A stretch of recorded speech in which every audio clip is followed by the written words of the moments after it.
Breaking news. Breaking news. Breaking news. Coupe du monde 90 en Italie. Paul Biya récompense les anciennes gloires du football camerounais. Merci de rester sur CNN. Breaking news. Breaking news. Une chorégraphie spéciale pour cet événement spécial.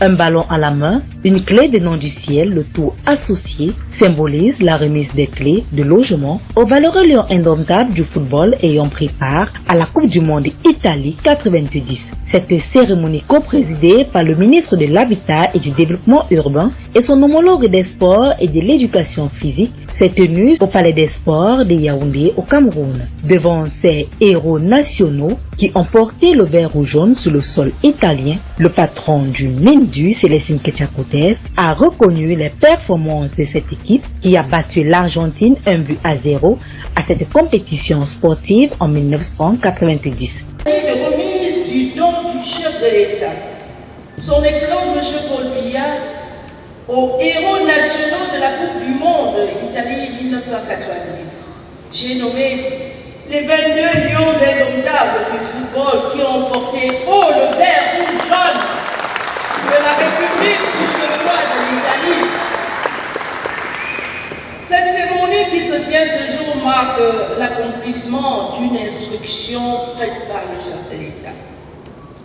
En effet, lors de la Coupe du Monde Italie 90, les Lions indomptables ont réalisé un exploit qu'aucune équipe africaine n'avait réalisé jusqu'alors. Atteindre le prestigieux stade des quarts de finale de cette compétition mondiale. Et cet exploit, d'autant plus retentissant que 30 années plus tard, aucune équipe africaine n'a battu ce record. Des performances qui sont restées gravées dans la mémoire du premier sportif camerounais. Le sportif numéro 1 des Lions indomptables, fier de leurs prestations, les a offert un don spécial. D'après la Dame de Fer du Mindu, ces logements obéissent aux objectifs du développement durable. En franchissant la barre des quarts de finale, le ministre des Sports, haute tutelle, en dira davantage.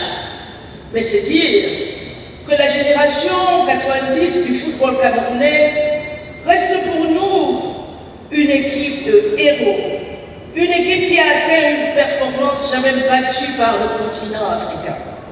Et c'est cette performance extraordinaire que le chef de l'État, premier sportif national, Son Excellence M. Paul Biya, a voulu récompenser à travers le don d'un logement décent à chacun de ces braves héros camerounais. Chef du ministère des Sports et de l'Éducation physique, Narcisse Mouele-Kombi, à l'entame de son propos, a demandé des salves d'applaudissements pour ces soldats du football qui ont porté très haut le standard du Cameroun. Il a su placer des mots justes pour reconnaître le mérite et l'endurance de ces compétiteurs qui malheureusement achèveront la course du champion du monde 90 en quart de finale face à l'Angleterre sous un score de 3-2. Lors de la 14e édition de la Coupe du Monde de football organisée en Italie, du 8 juin au 8 juillet 1990, les Lions indomptables du Cameroun ont réalisé une performance glorieuse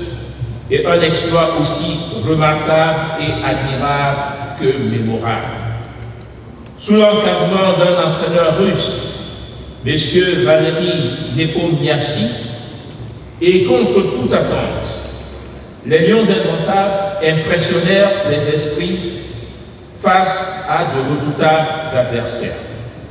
En effet, le 8 juin 1990, au stade de San Siro de Milan, en match d'ouverture et devant un spectateur très illustre, le président de la République, son Excellence Paul Biya, les Lions indomptables, conduits par leur emblématique capitaine Stéphane Tata, signèrent le premier exploit du mondial italien. Avant la remise de la clé de logement, la technique a permis aux invités présents de vivre à travers un vidéogramme des temps forts de la Coupe du Monde. 22 joueurs à prendre part à la 14e édition du Mondial 90, seuls 19 auront la chance de recevoir le fruit de leur travail. On n'a rien fait pour le Cameroun.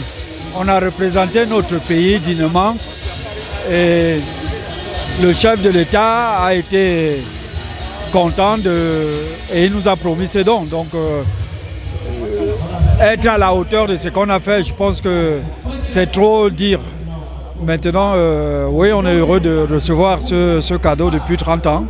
On n'a jamais été pressé parce que le temps d'un chef d'État n'est pas le temps d'un citoyen camerounais comme moi. Le hasard fait que les choses arrivent souvent quand elles doivent arriver. Vous me dites qu'on reçoit en l'absence de Tato, mais vous ne connaissiez pas Benjamin Massing.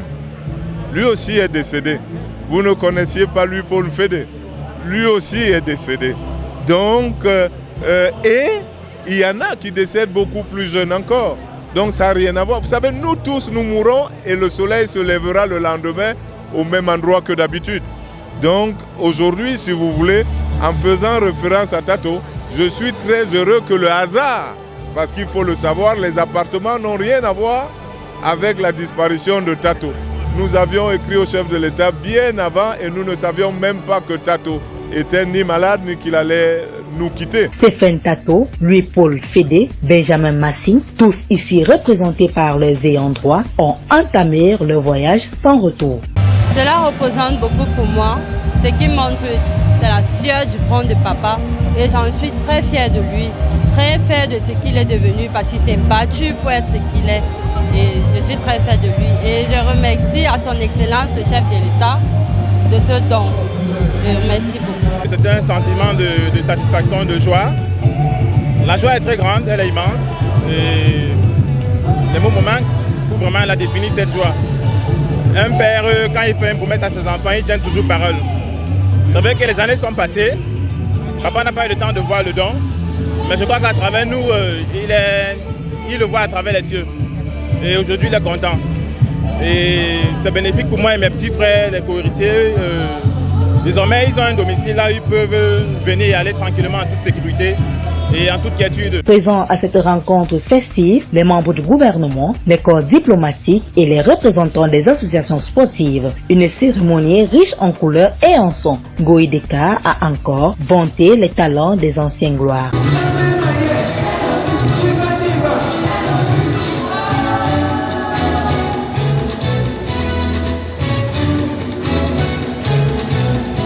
Il a porté la voix des patriotes camerounais et les fanatiques du football camerounais.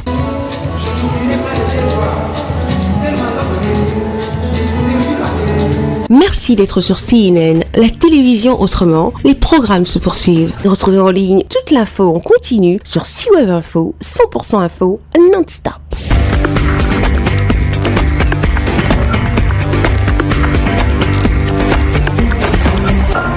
Breaking news. Breaking news. Sur CNN.